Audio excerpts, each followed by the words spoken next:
Well, good morning, afternoon, or good evening. I don't know when you're going to be watching this video, but it is the morning here. It is February 24th. It's a Monday. It's a work day, and I got to go to work here in a little bit. But I'm doing some of my extra outside of work, which is studying. One of the things I happen to be studying right now is The Way of the Wolf. This is Jordan Belfort's book about straight line selling, master the art of persuasion, influence, and success. So this is the Wolf of Wall Street's book. If you don't know him by now, Leonardo DiCaprio was playing Jordan Belfort in the Wolf of Wall Street movie. Badass movie, by the way. I must say I thoroughly enjoyed it. So yeah, why am I reading this book? Well, because again, if you've been watching any of these videos, I am in pursuit of being a guinea pig and experimenting with the world of hard sales. I am an ex-business owner. I just closed my gym down after 8 years.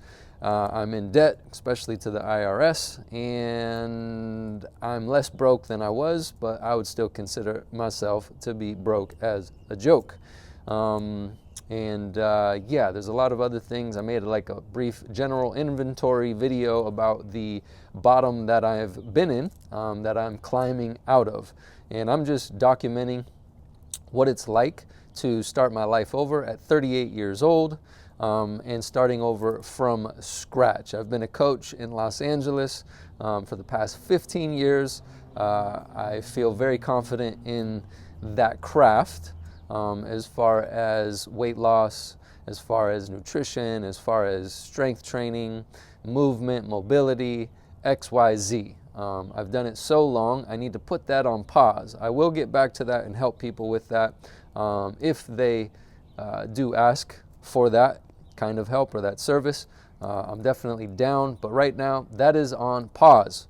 And I can't pursue a million things, so I got to pick one and go all in. That's just how I am. And right now I'm all in with being a part of the hard sales world and getting in the trenches and seeing what it's like, so I can have a real experience with it, and so I could actually have some insight and some lessons to learn, some mistakes to make, and share with other people who may be interested in sales or even marketing. Or any of the other pillars of business that I will be exploring here in the near future. But right now, it's all about sales. So outside of some of the other materials, The Way of the Wolf is one of the books that I bought that I'm going to be reading. And I also would like to basically share what I learn as I go through the book. So I'm going to be going through the book with you and just basically repeating what I'm learning, and as I do so, I want to be able to digest it more, because I know when I learn something, then I do something, and then I try to teach something, no matter what level I'm at as far as teaching, I actually digest it that much better, because I have to think about what it is that I'm learning on other levels. But right now, I'm not trying to teach you anything, I'm just sharing. But as I share, I feel like that's very similar to teaching, but that's not my objective right now. You probably know a lot more about maybe the straight line system of selling, or the straight line selling system. You might know a lot more about Jordan Belfort and sales in general. But maybe you're new to sales. Maybe you're new to the Way of the Wolf book. Maybe you're new to the straight line system.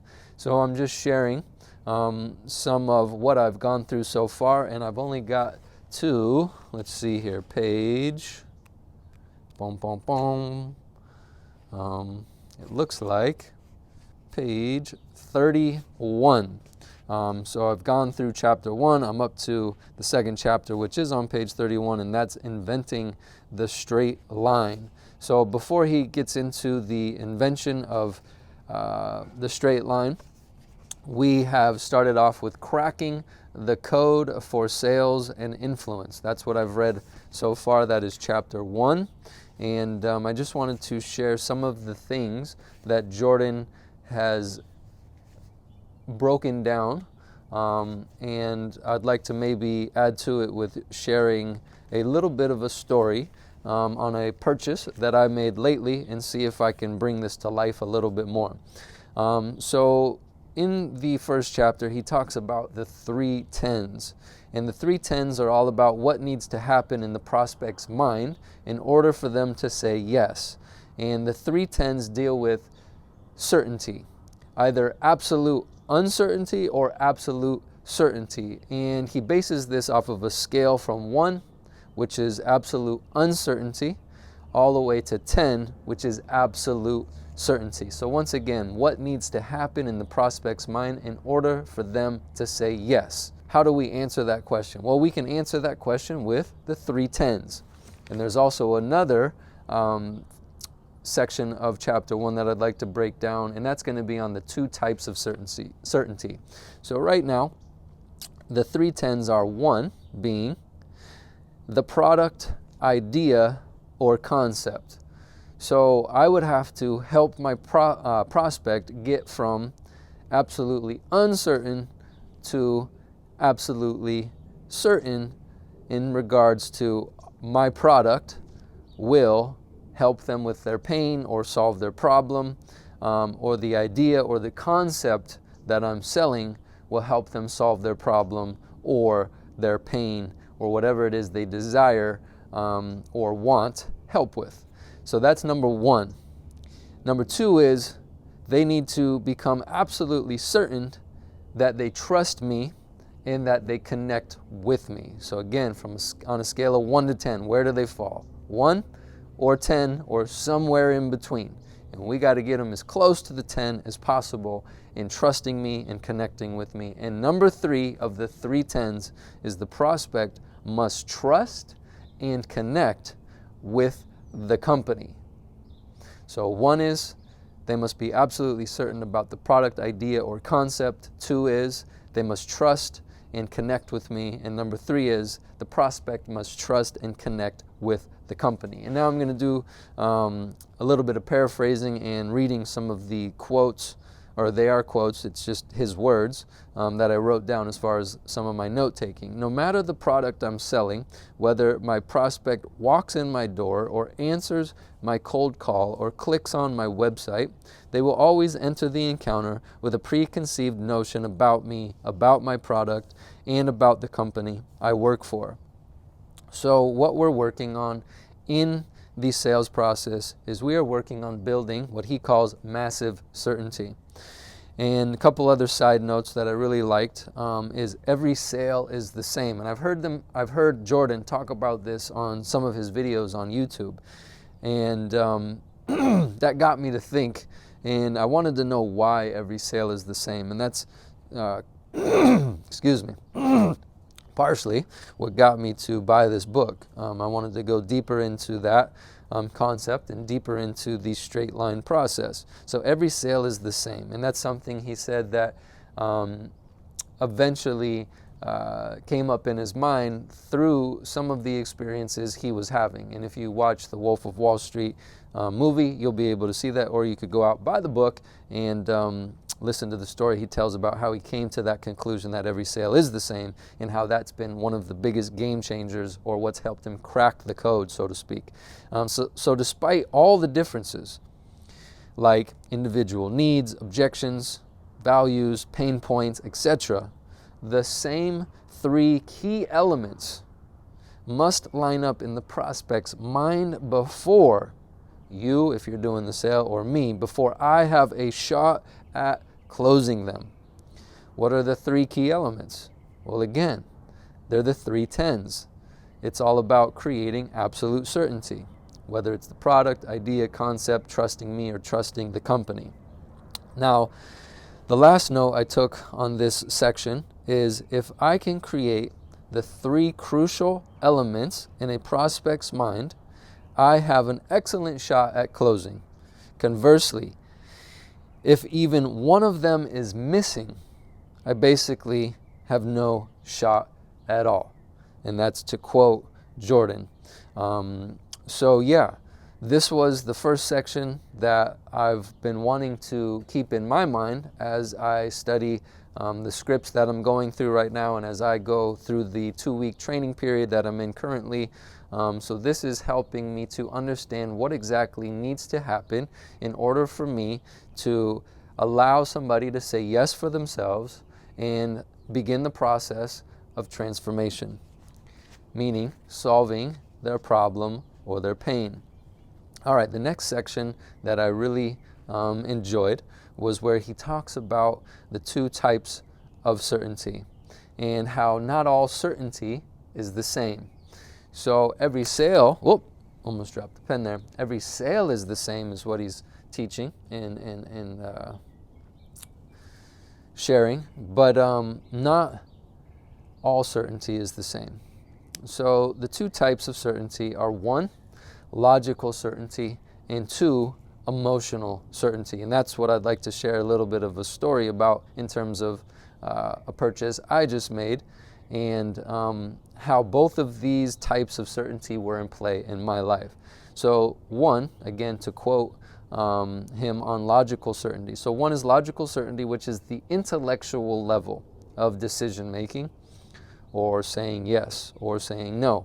The actual facts and figures, the features, the benefits, and the long-term value proposition as it relates specifically to that prospect. So that's a little bit of a definition on logical certainty.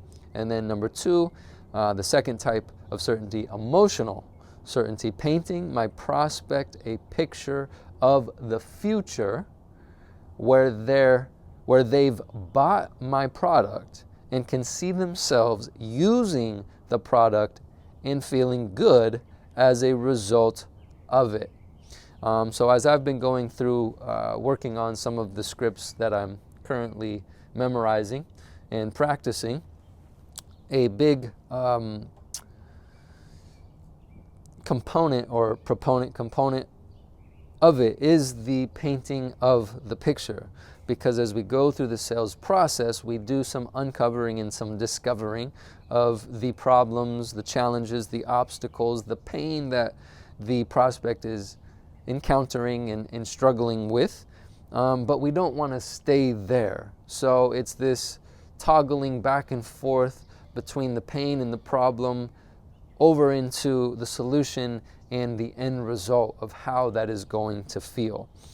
And I really like that so much, because if we don't understand the problem of the prospect or the pain that they're going through, how can we give them something specific in regards to a solution? So we need to know that side of the equation for the prospect in order to know that we're certain as the salesman, or for me, I need to know if I'm certain that I can actually help them solve their problem.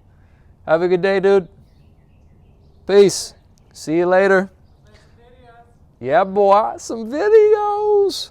All right, so the next place I want to go was some of these other notes that I took, which are quotes of Jordan. People don't buy on logic.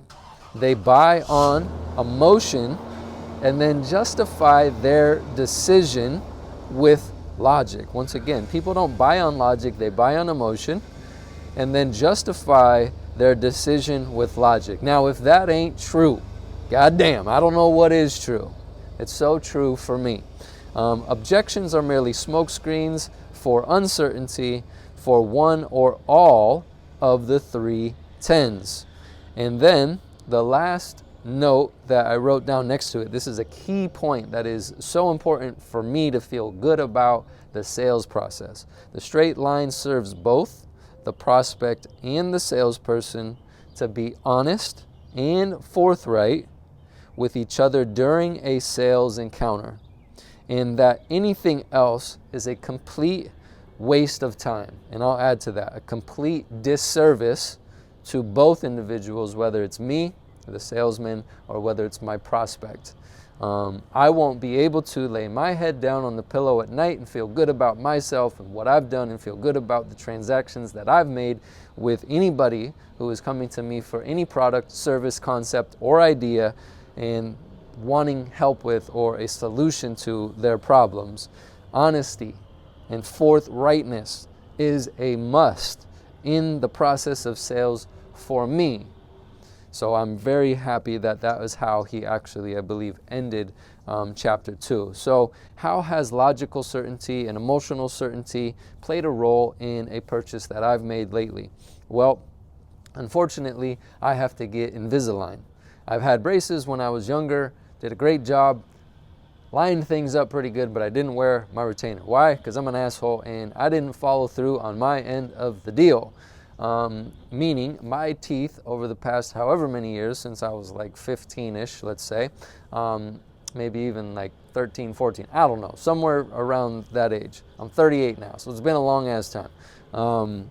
My teeth have been rearranged. Once again, they have changed. They have moved around, and it's a problem. Why is it a problem? It's causing me tooth pain, and it's multiple teeths. It's not even grammatically correct, but my teeth are starting to hurt as a result of not following through on a purchase that I made when I was younger. And that was probably a couple thousands of dollars back then. Well, guess what? The price tag on Invisalign ain't cheap. The starting price that he gave me, which I know was above what the price actually is for sure, was $5,900 and some odd dollars. Now, goddamn, for me right now, that's a lot of money, if you know what I mean. Maybe not to you. Maybe you're rich and you're wealthy and you got tons in the bank, lots of investments, yada yada, tons of cash flow, X, Y, Z. But right now, where I'm at 38, in the hole. That's where I'm at. I'm in the hole.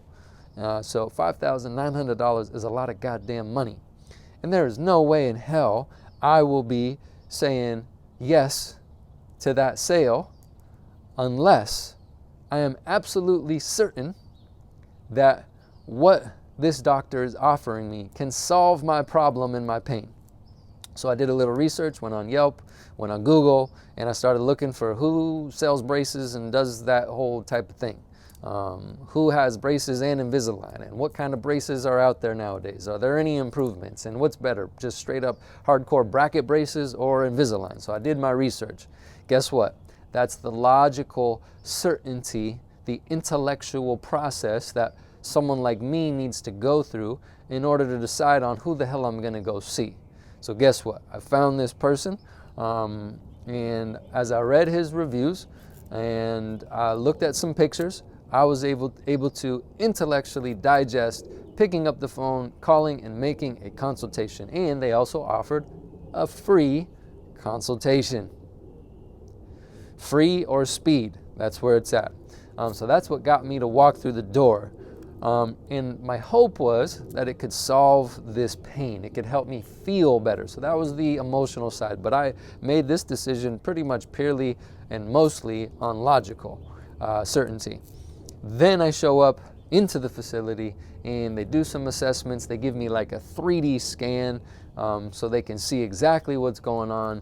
And as I'm sitting in the office going through this process, I see the doctor's, stuff on the wall saying he's legit, he's a professional, he's studied, he's got all these, different levels of what he does that he's gone through, and he's got the damn degree, if you know what I mean. So he's legit on paper. But now I'm in the office. Now this is where it starts to shift more to the vibe, to the energy, to the emotional certainty side. Now, what's it like? What are the people like? Is the facility clean? Did the people take care of me and welcome me when I came in? And was the process long and drawn out? And no, it was timely, it was clean. The front desk ladies were nice, they had good customer service. The forms that I had to fill out weren't 10 miles long. The doctor came and saw me in a timely fashion. His assistant who took me through the assessment process, getting the x-rays and all that stuff, was a good kid. So his staff was nice. And that is all things that I was feeling out for. And I felt really good being in the environment. I felt good being around the people that he hired, and I felt good with the doctor because he came in, he said, here's the problem. He outlined, gave me a diagnosis and said, here's also what you'll need to do before we get going. And then he left, and he left me with the lady who was supposed to be doing sales. And this was not hard sales. She just basically gave me a quote. And then I asked her, okay, so that's Invisalign. What about the brackets? Like, if y'all made improvements, which one's faster? Why? Because I don't want to have braces for 10,000 years. I want it on and off. Let's get this thing rocking and rolling. So she gave me the quotes for both, and I decided based on what she told me about the brackets that I'd rather do Invisalign. Well, guess what? When she gave me that $5,900 and whatever quote, I was like, too much. So the level of certainty in that moment wasn't even high enough for me to say yes right then and there. And I needed to leave and go through some more pain to arrive at the conclusion. Now, what kind of conclusion did I arrive at? Well, once I left the office, logically, I wasn't super thrilled with the discount they could give me if I paid in full, or whether I paid, $300 a month for the next 18 months. I didn't feel like there was a big difference between the two prices, so that wasn't enough to get me to say yes. But as the weeks went on, once I walked out of the office, guess what started to occur? More pain, more pain, more pain, and that is where the painting of the picture started to become very, very important for me, because now I'm in pain currently, and the emotional certainty started to really set in based off my experience that I had at the office, and then thinking 18 months from now, I could solve this pain, and I could solve the pain probably right away because I'll have Invisalign on. But 18 months from now, I'll also be saving myself a lot of money in the future, because if I don't say yes and do this now, I'm going to make the problem worse. And guess what? It's going to cost me more money, more time, and more pain. So the investment is way greater. The risk is way greater. And if I say yes and I follow through with this and get the job done, now I can envision myself, after having Invisalign, I can envision myself feeling better. And I don't really feel like my teeth are ugly or anything, so that's not the type of feeling I'm talking about. So it's not 100% emotional pain, but it is more physical pain. The emotional pain side would be if I make the problem worse, I would feel bad that I didn't make the decision now. So it would be more of a regret and a guilty feeling, and feeling like an asshole because I just didn't pull the trigger. And that's just stupid. So it's a little part logical and a little part emotional there. So what did I do? Well, as a result of experiencing more pain, I picked up the damn phone again. I said, hey, and I forget the lady's name, but I said, I'm ready to rock and roll. When can we do this? Let's go. Let's move forward. And that's what I did. Made another appointment, went back in. He removed the piece of metal, which was like this old retainer bracket on the back of my two front teeth. And right then in the second consultation or whatever, I started to feel better. And guess what? That made me feel better about saying yes to the sale, because I've had that piece of metal on my teeth for years and it kind of sucks. Now I can feel two teeth with my tongue, which is pretty nice, because it used to feel like one big ass tooth on the front of my mouth. So yeah, went in, we did another 3D digital thing for my teeth.